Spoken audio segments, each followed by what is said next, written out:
сендермен өрт қауіпсіздікті сақтайық ережесімен танысамыз және өртті қалай өзімізді өрттен сақтайды жайлы түсіндіретін боламын.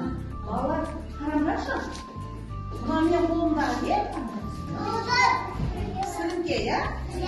Өте қауіпті. Балалар, мына сіріңкені жаққан кезде менің не шығады? От шығады. Отымыз қандай екен? Қызыл түсті болады екен, иә? От тілсіз жау, балалар. Отпен ойнауға болмайды. Кімге звондаймыз? Ең алдымен 101-ге. Бізге от сөндіруші батыр ағаларымыз келеді. Балалар, мына өрт сөндірудің көлігі. Көрдіңдер ме балалар? Өрт сөндіретініміздің көлігі. Әдемі бала бақсаға келін өрт шықты.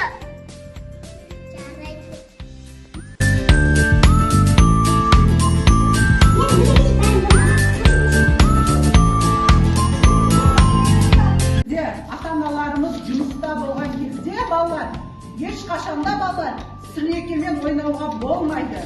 Газды қосуға болмайды. Тоқтарды жалғыз өзіміз пайдалануға болмайды. Бұл өте қауіпті балалар. Бұл балалар, міне. Бұл жау, тілсіз жау, бұл өте қауіпті.